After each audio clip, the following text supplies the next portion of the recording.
Les autorités tchèques enquêtent sur un incendie qui s'est déclaré vendredi matin sur le site d'une entreprise d'armement, soupçonnée d'être une attaque terroriste, a déclaré le ministre de l'Intérieur Lubomir Metnar sur X. Nous examinons toutes les informations disponibles.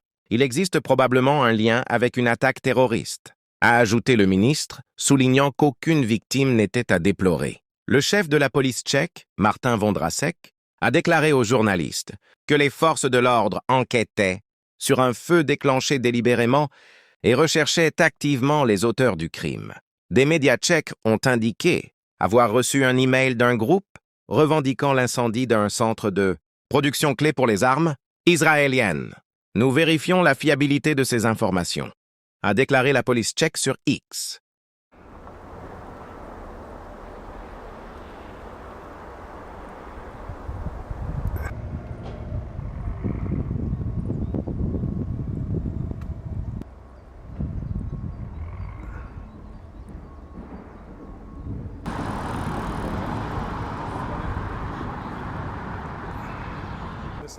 Co na to mám, to prostě to je ty vole špatně.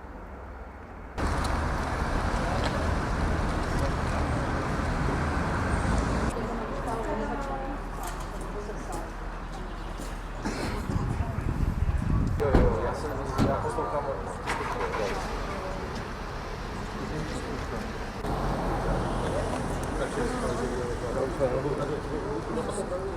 La société LPP Holding, qui produit des drones et d'autres équipements militaires, a indiqué dans un communiqué que l'incendie s'était déclaré dans un de ses bâtiments vendredi matin à Pardubis dans le centre du pays et qu'elle coopérait avec les enquêteurs.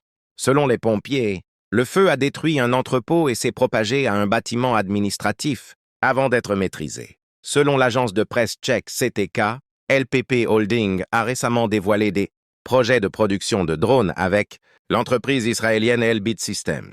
Cette société a déjà été la cible d'attaques en Europe. En 2024, un garçon de 13 ans, sur l'instruction d'autres personnes, avait mis le feu à des locaux d'Elbit en Suède.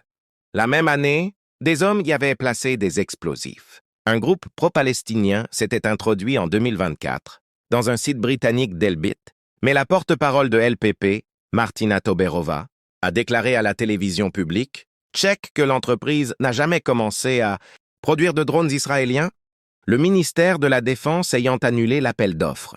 Au lieu de cela, LPP produit des drones pour l'Ukraine, qui combat une invasion russe depuis 2022, mais le Premier ministre, Andreï Babis, a refusé de commenter une éventuelle implication russe lors d'une conférence de presse. M. Babis a appelé les producteurs d'armement à renforcer la sécurité, car ces locaux n'étaient pas sécurisés et les incendiaires ont escaladé une clôture parce qu'il y avait une échelle.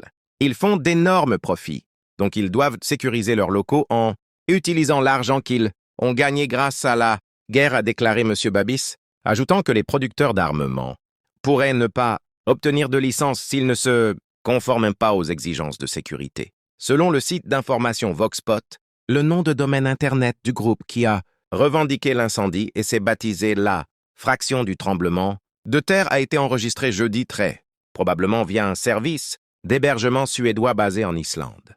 La République tchèque, membre de l'UE et de l'OTAN, est historiquement l'un des alliés les plus fidèles d'Israël en Europe.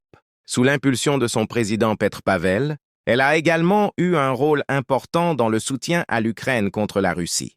Mais le gouvernement nationaliste de M. Babis, en fonction depuis décembre dernier, a refusé toute aide militaire étatique à l'Ukraine, contrairement au précédent cabinet de centre droit.